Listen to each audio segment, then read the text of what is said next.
eu invejo no Brasil a relação entre a literatura e a música, porque ela vem já há muito tempo. Do Noel Rosa, por exemplo, um exemplo supremo disso. Essa brasileiridade, através do português, que já vinha da Bossa Nova, veio dar a mim e aos portugueses uma lição, as possibilidades da língua portuguesa, para além do som. E eu li a notícia e fiquei chocado. E jurei que aquela morte, eu teria que fazer a minha catarse daquela morte. E eu escrevi sobre esta personagem que se chama Gisberta. E escrevi uma música chamada Balada de Gisberta.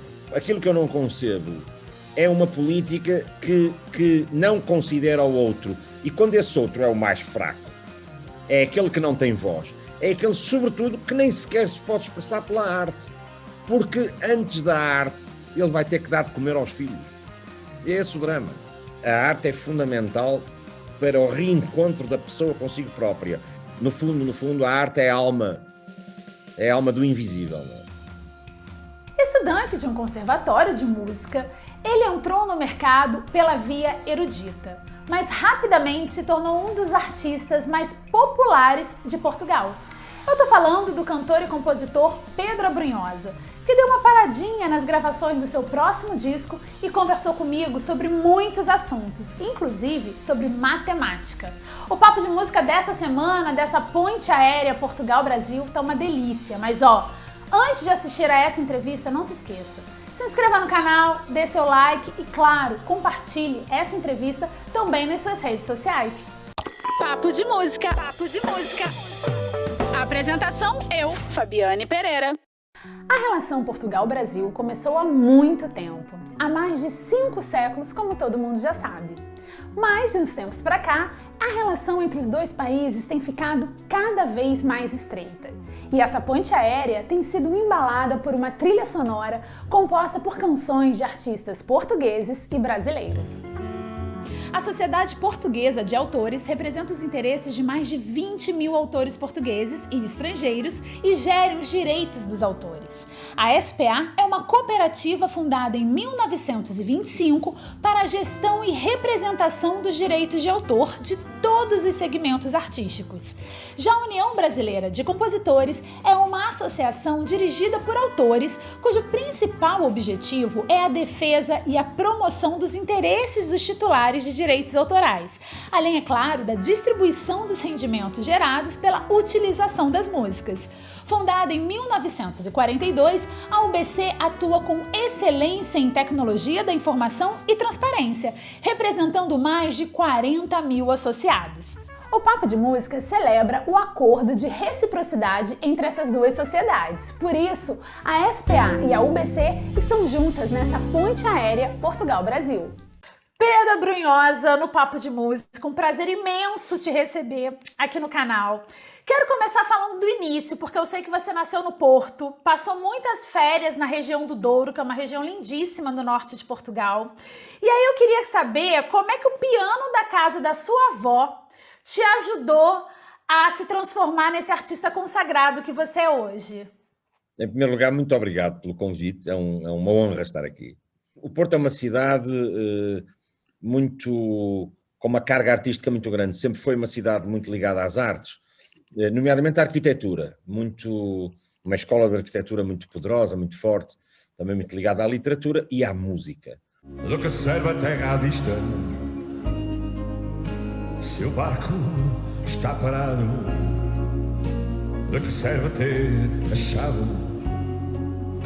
se a porta está aberta? Portugal tem uma riqueza cultural muito grande em muito pouco espaço. Eu cresci nesse ambiente, não é? Uma família tradicional, burguesa. O Douro é a casa da minha família. Isto para quem não conhece, o Douro é o rio que vem de Espanha e na margem do qual se faz o famoso vinho do Porto. E, portanto, todas as famílias, de alguma forma, enfim, ligadas ao vinho do Porto, como é o caso da minha, e ao vinho do Douro, acabam por ter casa no Porto e no Douro. E havia em casa dos meus avós, de facto, um piano. E eu fazia tudo o possível para passar tempo com eles, porque fugia para o piano. Literalmente, eu fugia para o piano. E comecei a tocar no piano de ouvido e e a compor as minhas primeiras canções já lá vão uns anos. Se o destino me for bruto, mãe, não chores mais por mim. Ô Pedro, no Brasil a gente sabe que a música educa, né? Porque a gente não lê tanto quanto os portugueses. Mas em Portugal, como você já mencionou, a música e a literatura caminham muito juntas. Como é que elas se acomodam dentro de um artista como você? Eu invejo no Brasil a relação entre a literatura e a música, porque ela vem já há muito tempo. Do Noel Rosa, por exemplo, um exemplo supremo disso, mas naturalmente de grandes expoentes da escrita literária e da escrita musical, mesmo da canção nordestina, não é? Em que depois é recuperada agora por autores, nomeadamente como Lenin, e essa ligação literária, por exemplo, que o Caetano faz, que a Betânia faz, eu sempre invejei isso. Portanto, eu julguei que era ao contrário, julguei que no Brasil se lia muito e havia essa ligação com a literatura e a música. Existe um cruzamento entre a poesia e a música. Digamos que a música, a poesia na música não é uma arte menor. Não se pode retirar a força literária do Vinícius de Moraes, do grande elenco dos poetas contemporâneos brasileiros, nomeadamente do Carlos Drummond ou João Cabral de Melo Neto. Não é possível. E, no entanto, o Vinícius acaba por ser um expoente máximo de nós todos, não é? De nós todos. Nós, portugueses e brasileiros. Eu nunca percebi o Brasil como outro país. É uma coisa estranha. Quem é músico sabe do que é que eu estou a falar. Aliás, quem gosta de música também. Aqui começa a terra prometida. Podes entrar ou estar de saída. É ainda cedo para parar. Eu tô te ouvindo falar e você tá atrás, quer dizer, na frente de um quadro negro, cheio de expressões matemáticas, de equações matemáticas. E eu me lembrei, Pedro, que eu já li uma entrevista sua antiga, não sei se você nem vai se lembrar dessa entrevista, em que você comparava a arte com a matemática. Você se lembra disso? Sim, quer dizer, a música tem uma grande componente matemática. Este quadro que está aqui atrás de mim é de um grande pintor português chamado Paulo Teixeira Pinto. Parece um quadro de escola, mas não é. É mesmo uma pintura. Mas, desde sempre, a música, quando eu digo desde sempre, pelo menos há 2600 anos, na grande tradição helénica, a música sempre esteve ligada às ciências. Havia 4 disciplinas que eram fundamentais estudar na Grécia Antiga. Uma delas, naturalmente, era a filosofia, outra delas era a matemática, outra delas era a astronomia e a música. Portanto, a música era uma ciência. E porquê que era uma ciência? Porque, como Pitágoras o demonstrou, qualquer som é feito por uma equação que tem a ver com o comprimento do objeto, portanto, da flauta. Se a flauta tiver este comprimento, emite uma determinada nota. Se tiver metade, emite a nota uma oitava acima. E por aí fora, portanto, e qualquer instrumento de corda também, todos nós sabemos que uma viola emite um som que, quando é interseccionada, digamos, quando é seccionada a corda, ela emite um som que tem uma relação matemática direta. Mas a música não é só matemática. Isto quer dizer que a música tem um rigor muito próximo da matemática, mas a música é sobretudo espiritualidade, apesar da matemática poder ter também essa dose de espiritualidade. Quer dizer, quando Einstein equaciona a hipótese de poder ser possível viajar à velocidade da luz, isso é pura poesia. Portanto, ciência e arte de braços dados, sobretudo na dignificação do homem. E é por isso...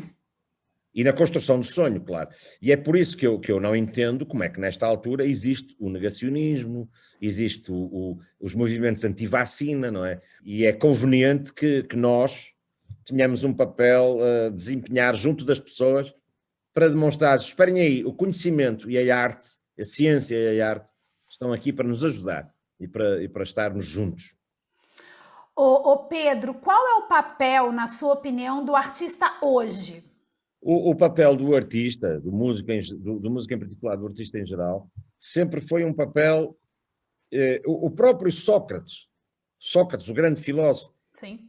ele expulsou o artista da cidade, no seu livro A República. Porquê? Porque Sócrates atribuía uma função a cada pessoa. O pescador pesca, o sapateiro faz sapatos. E nesta sociedade aristocrata de Sócrates não havia lugar para o artista, por uma razão. É porque o artista faz em si uma série de outras funcionalidades. O artista pode ser um artesão, como o sapateiro, mas pode ser também um sacerdote, na medida em que, através do espírito, ele consegue consolar a cidade. E, portanto, para mim, o papel do artista hoje continua a ser o que sempre foi, de ser muitas coisas numa só. O artista tinha antes um papel de trovador, se quiser, de trovador. O Chico Buarque, por exemplo, Chico Buarque teve um papel essencial na resistência à ditadura militar no Brasil. Hoje em dia, nós temos as redes sociais. Até hoje. Felizmente. Sim. Saravá, Chico Buarque. Sim, saravá. E esse exemplo, hoje em dia, é seguido por cidadãos comuns. Porquê? Porque já podemos intervir através das redes sociais. Portanto, as redes sociais vieram retirar um bocadinho desse papel do artista. Essa noite fomos tão longe a vida toda. Somos um beijo que demora, porque amanhã é sempre tarde demais. Você tem várias parcerias com artistas brasileiros. Você já citou aí vários, já citou Chico Buarque, Vinícius de Moraes, mas você tem parceria com Lenine, Zélia Duncan, Ney Matogrosso, Sandra de Sá. Eu queria que você falasse um pouco sobre a importância da música brasileira na sua formação, como artista e como cidadão. O Brasil, para mim, sempre foi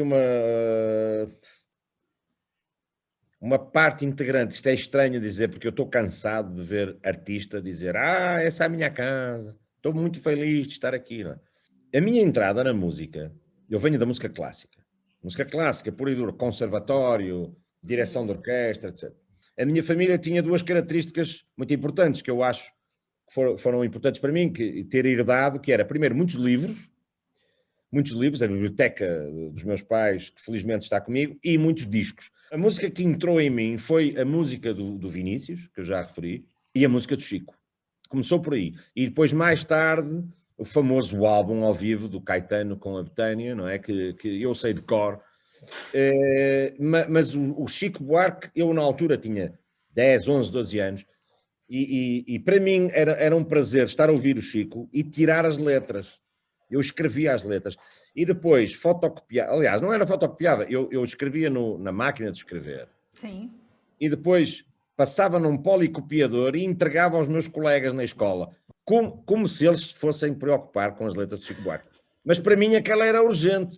Por exemplo, canções como a Joana de Tal, por causa de um tal João. Tentou contra a existência, num humilde barracão, Joana de Tal, por causa de um tal João. As letras profundas do Chico foram um motor fundamental para que eu começasse a escrever, não é? E toda essa grande escola da MPB, o Milton e, claro, o Gil, toda essa escola soberba, que depois veio mais tarde a dar a segunda grande geração, queriam ser brasileiros. E isso era extraordinário. Essa brasileiridade, através do português, que já vinha da Bossa Nova, veio dar a mim e aos portugueses uma lição do que é as possibilidades da língua portuguesa. Portanto, para além do som, não é? Para além do som do Brasil, quer dizer, o Brasil tem um som que nós, ainda hoje em Portugal, invejamos em muitos aspectos, não é?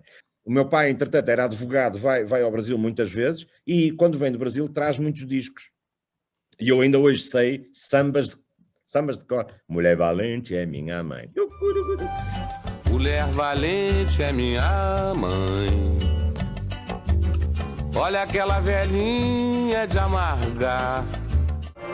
São dias escuros, meu amor, amor em tempo de muros. Você sempre foi esse artista que usou a sua arte também para politizar? Porque eu me lembro que em outros discos seus você já falou da Palestina, né? Sempre foi recorrente a política dentro da sua arte. Mas a arte é política, quer dizer, a arte é o primeiro instinto de rebeldia do homem. A arte, na pré-história, era, sobretudo, uma tentativa do indivíduo se ultrapassar a si próprio e sair daquele lugar onde sofria, porque não havia maneira de sobreviver se não lutasse. E a arte é essa inconformidade. Não há nada mais rebelde do que assumir ser artista, em primeiro lugar. E essa rebeldia é um ato político, atendendo a que a palavra política é uma palavra que designa o bem comum, polis, do bem comum. E, portanto, aquilo que eu não concebo é uma política que não considera o outro. E quando esse outro é o mais fraco, é aquele que não tem voz, é aquele, sobretudo, que nem sequer se pode expressar pela arte. Porque antes da arte, ele vai ter que dar de comer aos filhos. É esse o drama. E, portanto, nós temos que representar esses que são os mais fracos. E os mais fracos são os imigrantes, são os velhos, são os doentes, são as crianças, são as minorias. Os migrantes aqui na Europa que atravessam o Mediterrâneo e que morrem no Mediterrâneo afogados, eles não vêm para a Europa porque é um sítio, porque vêm passar férias. Eles vêm para a Europa porque na Síria há bombas, porque na Líbia não há paz, porque na Palestina as crianças vão à escola com muita dificuldade, portanto eles vêm à procura de um sítio melhor. E foi-lhes prometido, através dos princípios cristãos, de que os cristãos olham para os mais fracos. Estas palavras não são minhas, estas palavras estão na Bíblia. E, portanto, todos nós, da matriz ocidental, Portugal, Brasil, Estados Unidos, a Europa, nós somos, mesmo que não sejamos crentes, nós somos cristãos ideologicamente, porque fomos educados nesta matriz de ajudar os outros, de auxiliar os outros. E, portanto, construir muros, pôr arame farpado, rejeitar a entrada aos mais fracos, aos pais que levam os filhos ao colo, só querem dar aos filhos um local de paz. A rejeição da entrada é tudo menos cristão. E, portanto, eu não entendo como é que se pode desprezar as populações mais fracas, não lhes prestando auxílio, neste caso concreto, mas também, por exemplo, na pandemia. Quando se recusa o auxílio às pessoas, ou se torna mais difícil o auxílio às pessoas, através da aceleração da vacinação, da democratização da vacinação, de procurar vacinar as classes mais fracas, porque se não formos todos vacinados, ninguém é vacinado, é o que acontece. E daí o meu total apoio ao Chico Buarque e a toda a gente que tem vindo para as ruas neste momento, apesar de eu não poder pronunciar sobre a política interna brasileira, mas, enfim, temos uma noção também na Europa de que os números no Brasil não abonam muito a favor do atual Presidente da República Brasileira, que, como sabemos, negou esta realidade durante muito tempo. Depois da facada não vai ser uma gripezinha que vai me derrubar não, tá ok? Vão morrer gente? Vai morrer gente. Como tem morrido algumas pessoas.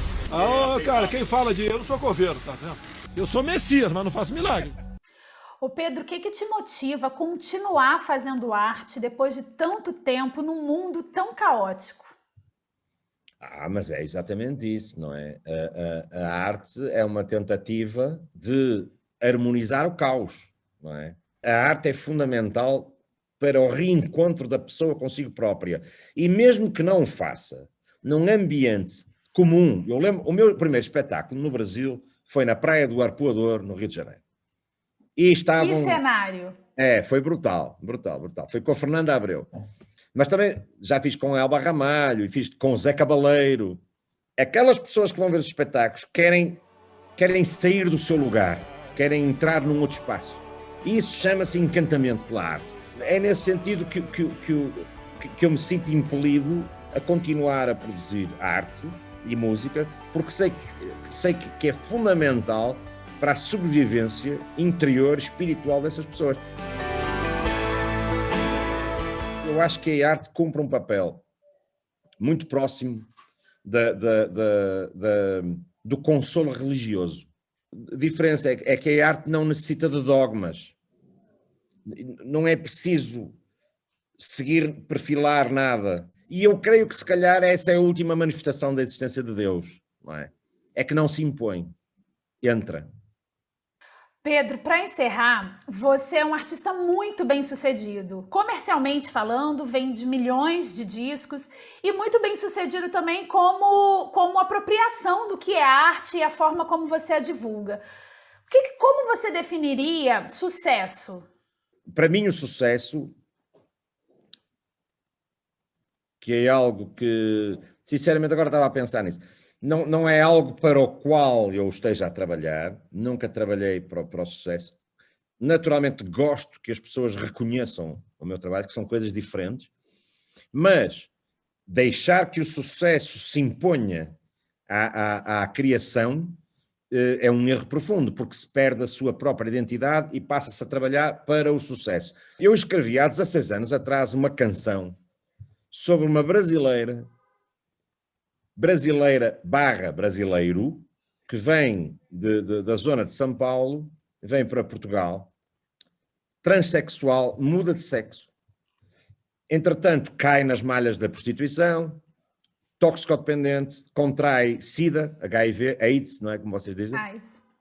E repare, sem abrigo, no Porto, transexual, toxicodependente e brasileiro, acaba por mover o ódio das pessoas, das pessoas que não têm nem arte, nem Deus para a salvar. E acabou por ser morta de uma maneira que eu não vou descrever aqui, penosa, por um grupo de jovens de 13 anos. 13 anos. E eu li a notícia e fiquei chocado com a notícia. E jurei que aquela morte, eu teria que fazer a minha catarse daquela morte. E eu escrevi sobre esta personagem que se chama Gisberta. E escrevi uma música chamada Balada de Gisberta. Acabou por ser um dos meus maiores êxitos, sucesso, sem que eu quisesse. Foi cantada pela Betânia e é cantada no Brasil hoje por muita gente. Eu não sei se a noite me leva, não ouço meu grito na treva, o fim quer me buscar. E, sobretudo, retirou o anonimato e o silêncio à Gisberta. A Gisberta tornou-se um símbolo, aqui em Portugal, e creio que no Brasil também, de muitas coisas. Tornou-se um símbolo do combate ao ódio, mas o ódio em todas as frentes. O ódio sexual, o ódio, a fobia que as pessoas têm pelas pessoas pobres, sim, o ódio contra esta questão que não é binária da mudança de sexo, mas também um ódio racista. Sim. Também racista, porque ela também foi morta por ser brasileira e por estar sozinha. Mas o resultado dessa música, ao estarmos a falar ainda hoje da Gisberta, é sucesso. Porquê?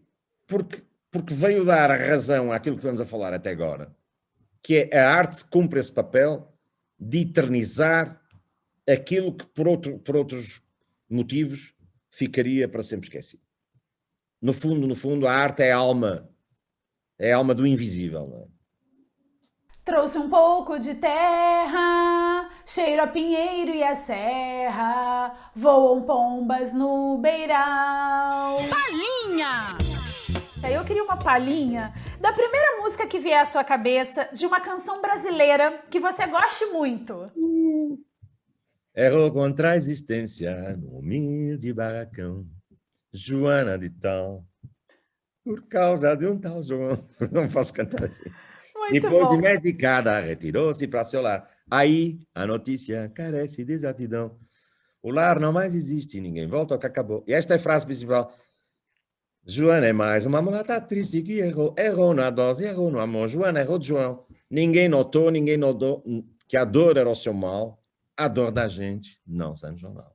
Ninguém notou, ninguém morou na dor que era o seu mal. A dor da gente não sai no jornal.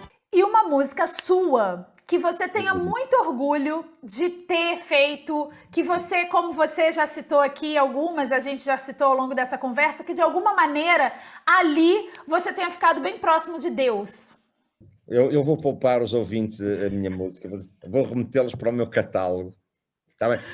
Sabe, Fabiano, para mim as melhores músicas são sempre as últimas e as mais importantes são as próximas.